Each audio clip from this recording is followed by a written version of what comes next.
Mayong morning ninyong tanan, mga kagalaan ko. So, utron ako mga kagalaan ko, mayong buntag kaninyong tanan, mayong buntag Baybay City. Ang among tuyo din is pagstorya may tungod sa pulong sa Ginoo. Dili mga yo higala, dili mga yo offering ko dili. Ang amo lang is mag-preach sa word of God, mga kagalaan ko. So, before me magpadayon, dunay mo render of song, mga kagalaan ko ning akong kauban. Kabalo kong medyo ang atong unang-una karon mga kaigalan ko sa politika no sa politics so may tungod sa na hinabo sa nasod sa Pilipinas pero dili na mao ang among tuyo higala. Ang among tuyo is pag-share sa word of God. So sa mga padayon ta dunay render og song nga akong kauban may buntag kaninyong tanan.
Sinong may pag-ibig, sinong nagmamahal, kung di ang tao, Diyos ang pinagmulan, kung di ako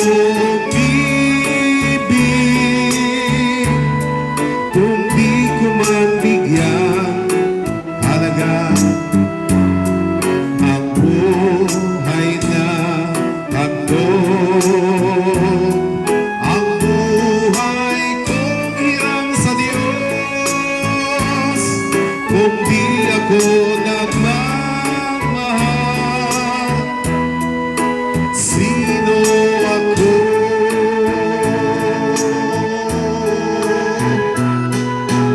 Ligaya ko na ako'y isilang pagkataon ay mayroon na nga. Sinong may pag-ibig, sinong nagmamahal, kung di ang tao, Diyos ang pinagmulan, kung di ako ibig, kung di ko man bigyang halaga ang buhay na handog, ang buhay kong hiram sa Diyos, kung di ako nagmamahal, sino ako? Amen. Salamat sa Ginoo. Hello, bye-bye.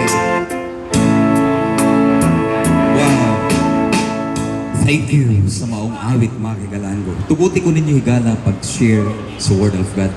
Kadali lang higala. Kanang gihangyo lang nako sana dili mo manguling-ulihan ilang pa sa kanang waray. Ang akong i-share mga kagalaan ko is ang bukat nga gibuhat ni Jesus sa atoa. Now, ang bigat ba, ang bugat nga gibuhat ni Jesus sa atoa. Hinong higala nga katong kanina nga kanta, kanang atong kinabuhi higala gihuwaman sa Ginoo, di ba? Sino ako kung wala ang pag-ibig? So, now, grabe, kini siya higala, atong pamalanggungan, kining ang bugat ba, nga gibuhat ni Jesus sa atoa. Now, wingon ta, yes, ang tanang nag-preach, kanang naghatag og mensahe, wingon, free. Oh, walay bayad, free ang gift. Gasa sa kaluwasan, free. Pero, may galaan ko, dunay bugat nga gibuhat ni Jesus para sa atoa. Makita nato higala nga ang usa ka gasa or gift, regalo, wala na nimo trabaho eh. Dili na siya regalo kung imong gitrabahoan or naghago ka, gisinta na nimo na exert ang effort, pinaghirapan, in short, kanang nagtrabaho ka, angan ana isuhol. Pero kung muingon nga ni kag gift o regalo, wa jud na siya bayad. Wa jud na siya free na siya. Free sa atoa. Pero tunay dako kaayo nga bugat nga halaga nga gibuhat ni Jesus para maging free sa atoa. Hunahunaan higala. Ang pulong sa Diyos nag-ingon sa Roma Kapitulo 10 o 3 versikulo 10, there's no righteous, no not one. Nag-ingon ang pulong sa Ginoo, way taong matarong. Oh, bisan ko sa wala yung taong matarong. Kung una-una na matarong ko, kaya ako nag-preach diri sa Diyos, mali ka, dili ko matarong. Way tao kasi matarong. Puro Diyos makasasala. Nagingon po ang Roma Kapitulo 3, versikulo 23, kitang tanan nakasala. Unalayo sa imaya sa Diyos na bulag. Ibig sabihin, we are all sinners, mga palpak at tigala. Oo, Biblia nagingon, dili ako. No, laliman ka. Kita mo mga palpak, kita nga makasasala, kita nga nakalapas sa balaod, kita nga mga dili matinumanon, walay mga batasan, kawatan, kriminal, walay respeto, bugal-bugalon. Oh, sugarol, tapulan, irresponsable, limbungan, so on and so forth. Gitagaan og libre. Ha? Gitagaan og libre. Sabi ninyo, mga kaigalaan ko, gihatag sa Diyos ang kaluwasan libre. Wa ko nag-ingon nga takulan ka, wa ko nag-ingon nga kriminal, pero ako rang ibasa diri. Nakita ba, makasala, katong tanan, oh. Dili man ikaw na. Oh, nga akong gibasa. Pero ang word diha ang makasasala, ako lang gi-elaborate tagsa-tagsa. Kita tanan makasasala, masalay pun mga kaigalaan ko. Pero gitagaan og libre nga kaluwasan, mga kaigalaan ko. Pero dunay usa nga free gift, way lain, mga kaigalaan ko, si Jesus Christ. Kanang paghatag niya kinabuhi higala, that's free for us. Pero bukat ang gibuhat sa Ginoo. Doon na akong pagbasahon higala. Diri sa Mateo, Kapitulo 26, versikulo 39. Basahon din ako ha. Milakaw siya sa unahan, mihapa sa yuta, ug nagampo nga nag-ingon, amahan ko, kung mahimo, kuhaa ka nako kining kupa sa pag-antos. Apan dili ang akong pagbuot mao'y matuman, kung dili ang imuha. Abi nimo higala, si Jesus mismo nag-ampo sa amahan, kung mahimo ang kupa nga giingon diha, cup of suffering, ang mga pag-antos. Kinihigana abi nimo kini nga scenario dinhi. Ang istorya ni ini is si Jesus hapit na ilansang sa krus. Hinumdumi in John chapter 1 verse 1, in the beginning was the Word, and the Word was with God, and the Word was God. Huna-una, Diyos siya sa sinugdanan, ug kauban niya ang Diyos Amahan, ug katong pulong, ay ang ako mao ang pulong, ug ang pulong kauban sa Diyos Amahan, ug ang pulong mao ang Diyos. Diyos na siya nga daan, pero natao siya. Hello, good morning. Natao siya dito sa pag John chapter 1 verse 14, and the Word was become flesh and dwelt among us. Ang pulong nahimo nga unod ug nagpuyo kauban nato. So ibig sabihin si Jesus higala natao ni Mama Mary. So kay natao man siya, na sinati niya ang kagutom, pero noon na Diyos siya. Pero natin mo siyang tao, na sinati niya ang kagutom, kanang kauhaw, kakapoy, ug mauni siya nga time pag-abot niya 30 higala 30 o mga 30, nabati niya ang kabukat sa misyon nga iyang gianhi sa kalibutan, nga kung mahimo kini nga kupa, the cup of suffering dili unta ni ang kanako, pero imo kabuton amahan ang matuman dili nako. So no, makita nato ang bugat, grabe, wala pa ni siya mahinabo higala.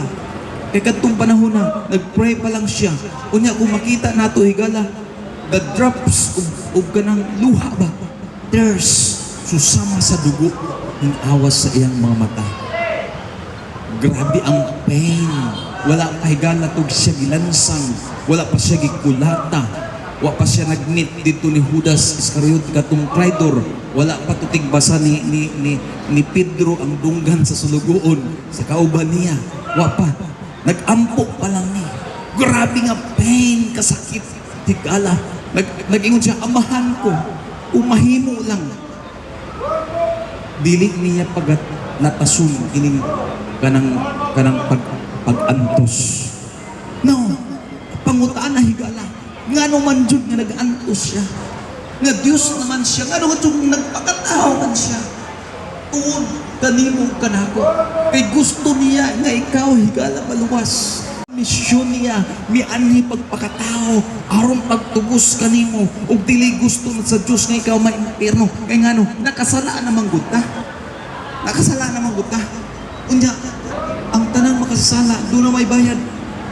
Ang bayad sa sala, mo ang kamatayon, pero doon ay gasa ang Diyos kinabuhi na walay katapusan. It is free, pero ang gibuhat sa Diyos bugat kaayo. Ingon pa higala, sa akong nakita na ang luha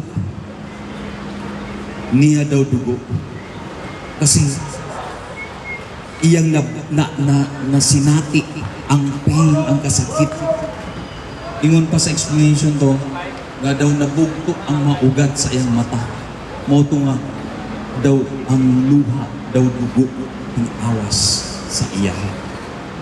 Pero sorry, mura nagbaliwala sa ako. Ang gibuhat niya higala dito sa cross, ang iyang pag-antos higala, wala nato tagaig pansin. Abi nimo, I tell you, mga higalaan ko, nagsakripisyo siya, dugo o tubig awas sa iyang kagiliran because of you and because of me.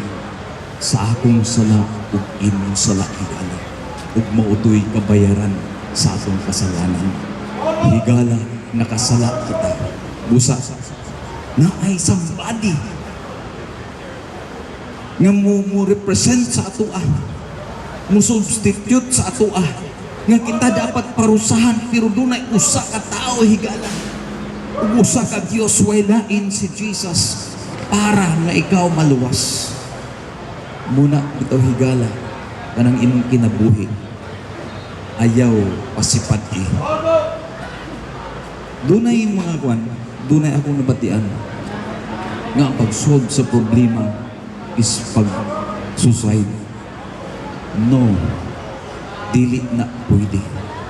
Kanang paghigog-higala para maiwasan ang mga utang, mga problema, magtiwas siya sa iyong kagalingkot loon, wa kay katungod higala.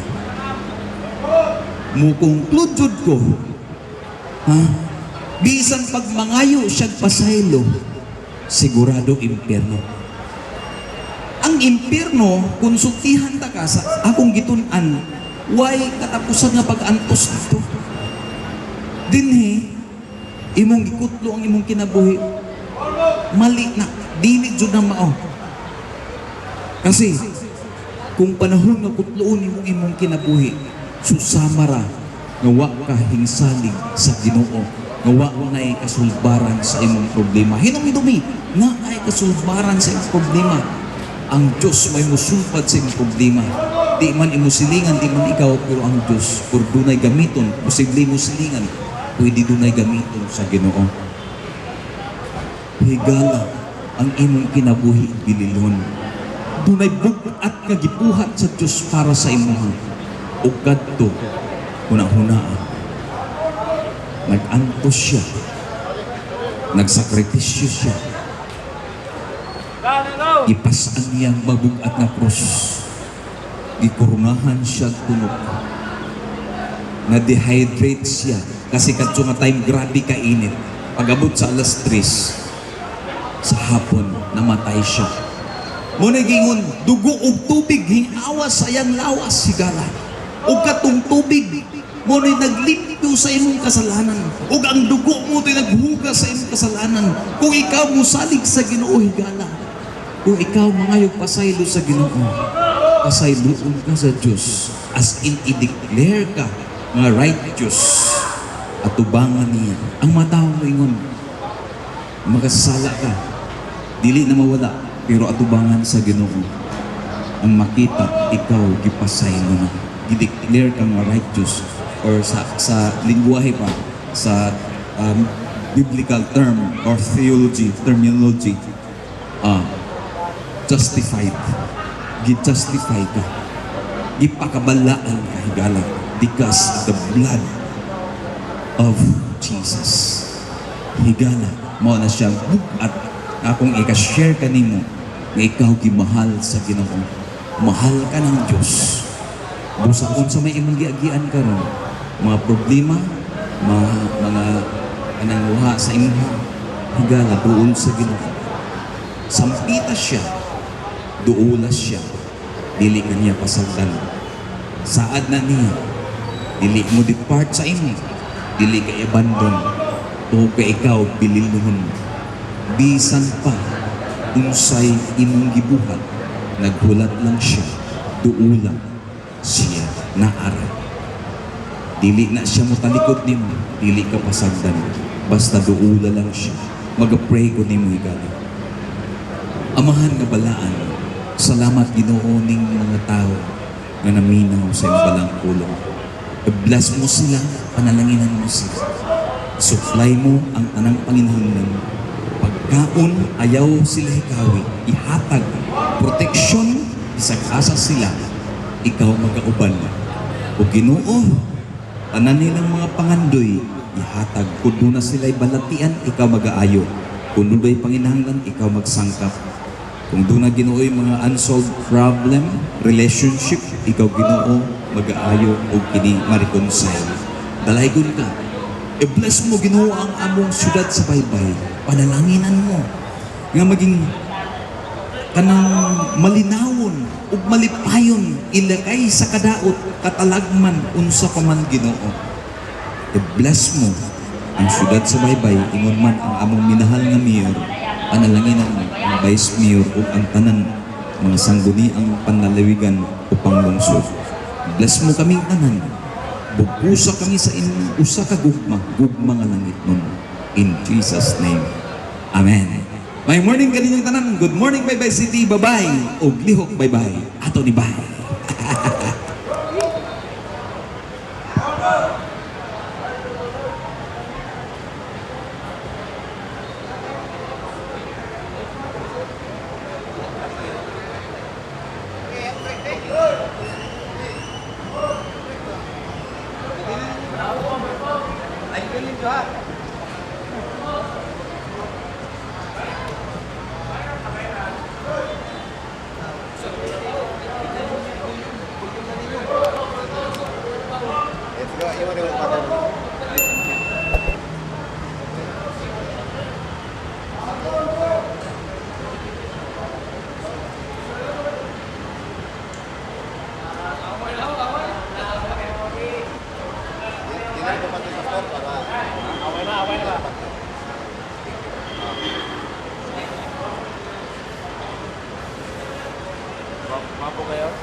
Officials are going to take a look at this to see if there's any other penalties that need to be doled out after.